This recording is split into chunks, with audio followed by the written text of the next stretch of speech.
Sacred Mass, Chapter 15, The Plan. Caron wanted to make his first. Helmer was thoughtful for a while, and Allan sat up and he pretended to be thoughtful as well. He nodded and then he said, "I had come up with a plan."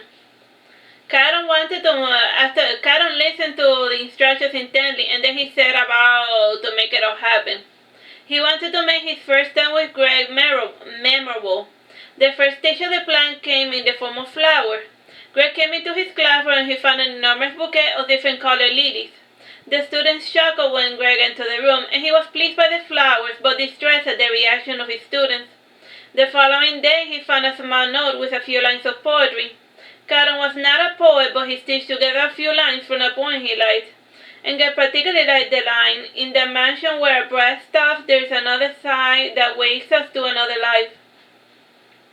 One morning, Caron left on top of Greg's bare shoulder a live slug, and Greg sometimes allowed for slugs to crawl over him whenever he was tense, and this attention to detail was quite touching to Greg, who felt a sort of kinship with slugs. Greg returned the slug back to his cave, and he kept pondering what little surprises Caron had in store for him. And Caron kept up with the little surprises, with the final one culminating in Greg's birthday. The promised birthday came, and Caron had many accomplices. On Greg's birthday, Gregory's older brother Liam visited, and after the tower incident, Dragon King Julian made sporadic appearances in Wallen, leaving the safety of his castle. And he also maintained regular correspondence with Peter to inquire about his little brother Gregory. Liam exchanged a few words with Greg, and then he departed to speak with Peter. Despite living for more than 800 years, Greg's father had only managed to produce 5 sons, and each was born with big age gaps between them. Of the 5 brothers, the one nearest to Greg's age was 27-year-old Alec, and Greg's father had been an only child and the last hope of his noble household. What do you think, Alec? It's like a king that only had it took him forever to produce heirs. The previous king died when Gregory was only 5, and in memory of his father, Greg had named his firstborn son Julian. And since Liam was king, his attention to Gregory was always divided, and the other 2 middle brothers, Roland and Geoffrey, had been fruitful. Alex shared much of Greg's look, only that he was taller and beefier, and his hair was the color of crimson and his eyes brown, and his ears were pointed, which showcased the over heritage of his late mother, the second Dragon Queen. The birthday summon was in the Sacred Mass Guild, and Bron and Alyssa also invited the squad mates. And Lord Siegfried wanted to attend, but the cold activated his arthritis. And Greg's former bodyguards were also there, in addition to some of his ace students. And there was also the usual cast of Eric, Sofina, Hope, Helmer, Sheen, Allan, and Marina. And Miss Lady wanted to go as well, but Lorica had ordered her to rest, and Peter stayed with her for safety reasons. And Julian attended his father's birthday with Allan supervising him. Pandora was also there, making one of her rare appearances, and since she was in the form of birthday presents. And Cedric had arranged for Pandora to deliver a birthday present to her son for every year. And among the group was an unfamiliar face, and she was a maiden in a gentleman's garment, and she had ebony skin, green hair, and red eyes. And she was a rather tall and slender maiden, so it was easy for her to be confused for a man. Sofina said to the others, "The tall, skinny girl is Lotte, and she is Sunshine's other doctor apprentice." "A pleasure to make your acquaintance," said Lotte dryly, and she proceeded to make small talk with her future patients. And like most cities, Wallen had a shortage of trained doctors, and an ideal doctor was always a welcome addition. And the only 2 fully trained doctors in Wallen at the moment were Lorica and Sunshine, and the others were Lorica's apprentices, but since she was so busy, the training of her medical staff was a slow progress, because she either tended to patients or she trained new doctors. Soon Helmer and Lotte would conclude their education, and then Wallen would have 4 doctors to help reduce Lorica's workload. "Can you please start calling me Sunshine?" said Sunshine coldly. Pandora changed form, and she started to look about, and she had the form of a cute fairy with butterfly wings. And Pandora was far more ancient than Inanis, who was the same age as Gregory. And she saw Sunshine, and the light of recognition fell upon her face. "Sunshine," said Pandora, smiling happily. "Hey, Pandora," said Sunshine without much enthusiasm. "When did you wake up?" said Pandora happily. "Helmer woke me up with a blast, and you know I can be quite a heavy sleeper," said Sunshine, giving a fake laugh. Greg, where is Greg?" said Pandora, looking about. "He's still not here yet," said Alec, laughing. "And what is the big fuss?" "And Citrin was my mother," said Sunshine with much enthusiasm. "I was surprised that the hag produced another child, and I only found out about him through Helmer." So yeah, Sunshine is like the half sis, it's like the half sibling of Gregory. "Awesome," said Allan, accepting everything as it came. "Welcome to the family." "Just this once, I will double your drink allowance," said Eric, seeing Sunshine in a melancholic type of mood. "Thank you," said Sunshine, smiling happily. Alec became instantly curious about Sunshine, and he pondered whether Sunshine was a true dragon like Citrin or another halfling like Gregory. And more than anything, Alec found Sunshine to be particularly charming, and his instinct made Alec realize that the androgynous Sunshine was actually a girl. And Alec, in full flirtation mode, joined Sunshine at the bar, and after 4 drinks, Sunshine left with Alec. And Sunshine and Alec came to speak with Helmer. Cause like Sunshine's related to Gregory, but she doesn't have the same father as Gregory. You get me? Cause and Alec's mother, he was another queen. So you know, then Sunshine and Alec are not related by blood, even though they share a half sibling in the form of Gregory. Anyhow, moving along. Alex said, "I am going to borrow your mom." Sunshine and Alex came to speak with Helmer.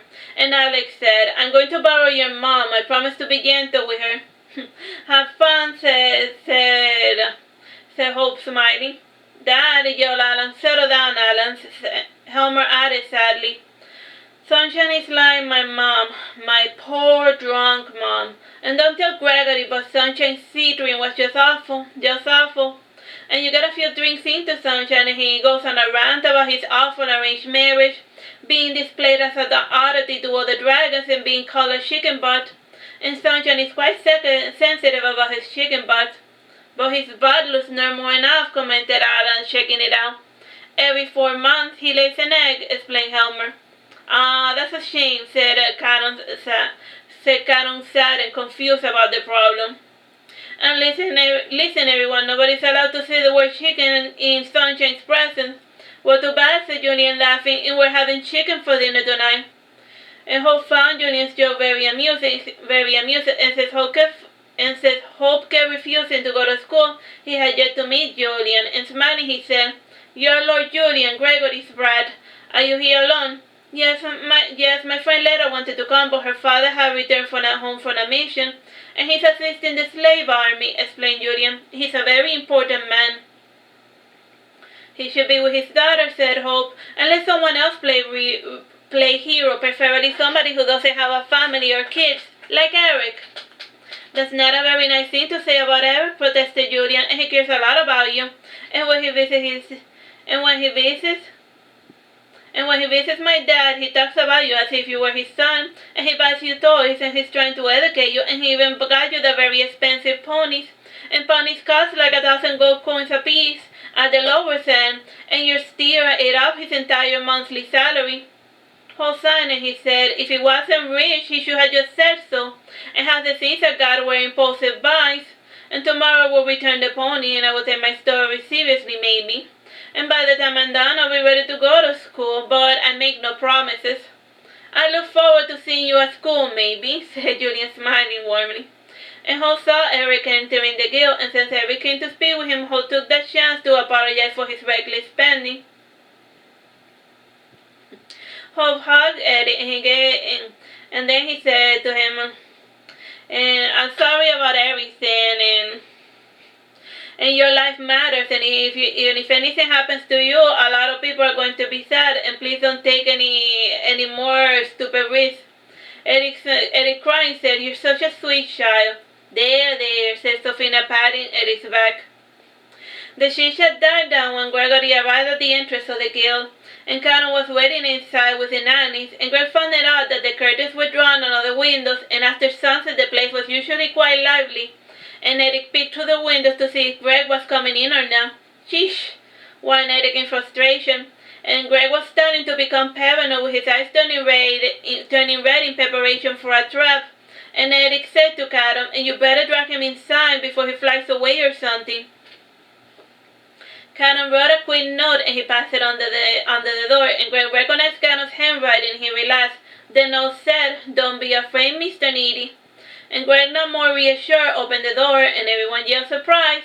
And Greg's face lighted up ecstatic, and it had been ages since he had a really big birthday party. And he looked about for Caron, but he could not find him. And Greg was caught up in the medley of the congratulations and well wishes. And Sofina and Marina started with her music, and Helmer got on stage, much to Marina's surprise. And he turned his back to the audience, and then he began to sing in his thunderous, powerful voice. And the party started flowing with the casino games and the dancings, and about half an hour passed, and still no Caron. And Greg was expecting a surprise for Caron, but was not aware what was the detail of today. And Greg felt a bit parched, and then he was set at the bar to get a drink, and after getting his drink, he turned his head and he saw Grimory. "Huh?" said Greg, having a hard time processing what he was seeing. The armor opened somewhat to reveal Caron's beautiful lips, and Greg, laughing, said, "Caron, why are you dressed like that?" "Caron? The little ogre," said Caron. "Nay, I am Grimory, and you must be Gregory. We had never officially met before, have we?" "No, we had not," said Greg, laughing. "I thought you died fighting a dragon." "Rumors of my death were greatly exaggerated," said Caron. "So, birthday boy, what is it that your heart most desires?" Caron stood up, and he did a perfect mimicry of Grimory's knightly bow, and Inannis opened her eye and said, "Let me guess, you wish to dance with this Grimory?" Gregory sat there giggling, trying to remember how the fateful encounter had gone, and Caron stretched his hand, and then he said, "This dance, my lady." Gregory took Caron's hand, and the pair went to dance, and with the birthday pair dancing, other couples formed, and Caron and Gregory did not say anything to one another during their dance, and they were present in the moment, and the entire world seemed to ebb away, leaving only the two of them alone. And the spell was broken by Sofina, and she came out of the kitchen with an extravagant cake. And Greg blew out the candles, and he took the first slice of the cake. The cake had golden dust over the top of the frosting with different snail designs, and on top of it there was a gorgeous blue sea slug made of candy. And Greg made a motion to reach for the slug, but he could not reach it. Inannis extended a tentacle from her armor to get the little slug figurine, and Caron handed the figurine to Greg. And Greg, pouting, said, "I don't want it anymore." Greg then proceeded to eat the figurine as well as the cake, and he presently handed a piece of cake to every party-goer, and then he took that time to meet Lotte. And smiling, she said candidly, "I'm going to be a new doctor soon. I'm like super almost done with my training, and come spring, if you need a tooth pull, you know where to find me." "I'm going to have to politely decline your offer," said Gregory, smiling sheepishly. "You need to put more emphasis on those back teeth," said Lotte, laughing. "Otherwise, that rotten tooth is going to have to come out." And Gregory saw among the crowd the strange knight that had helped Helmer during his rescue mission. And Gregory offered the cake to the knight that was in an ant armor. And smiling shyly, he said, "Thank you for rescuing me." The knight started making chirping sounds, and he took the cake, and then he splattered it over the helmet. And Gregory did not make a big deal about it, and Caron said, "We have more cake if you like." And the knight said, "Mama, ma." "You want your mama," said Gregory with his eyes watering up. "I want my mama too, every single day of my life." "I miss my mama as well," said Caron, crying. "I miss my other mama as well. I had two. What happened? I hate this fucking world." The two mamas' boys took deep breaths to settle down, and Lord Siegfried saw Caron crying, and he went to comfort his adopted son. And when they settled down, Lord Siegfried went to address the knight, and he saw the helmet covered in cake. "That's not a very amusing prank, Gregory," said Lord Siegfried, clearing in the helmet of the strange knight. And Lord Siegfried continued, "My name is Lord Siegfried. What is your name?" "Mimi," said the knight. "Mimi," asked Caron, "are you a girl?" The knight asserted with her head, and then the knight continued, "No, me. "Her name is Mincy," said Helmer, "and she's my best friend." "She's a little weird. She understands you. It is the pronunciation that she finds difficult." Helmer took Mincy's hand, and Caron and Gregory felt the floodgates of Helmer's mana pool opening. And after they closed, Mincy emitted a burping sound, and then she disappeared. And Lord Siegfried said, "That was an elemental, wasn't it?" "That wasn't Mincy," retorted Helmer, "and I met her during my wanderings, and she was hungry, so I fed her, and by then I could have just expelled my mana to the four winds, and instead I chose to feed hungry elementals, and I empathize with them because I know what it is like to go hungry."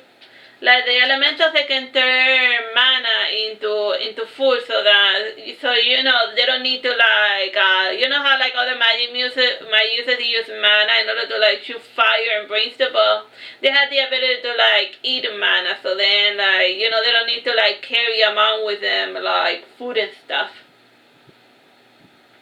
After eating cake, Gregory and Caron went to play games, and Eric held a mini chess tournament, and around this time Sunshine returned from the living quarters of the guild, and behind him followed Alec, looking quite bruised, and Helmer and Hope started laughing at Alec. And Allan asked Alec for details, and Sunshine's eyes glowed red, so Alec stayed quiet. He had made a rude comment about Sunshine's unusual body, and like chickens, Sunshine had a cloaca instead of a traditional mammal genitals, and in this regard, Sunshine was built like a traditional dragon. The entire encounter had ended when Alec had thoughtfully said, "Can you even get aroused with a body like that? And if you can't get aroused, what is even the point of us being here together?"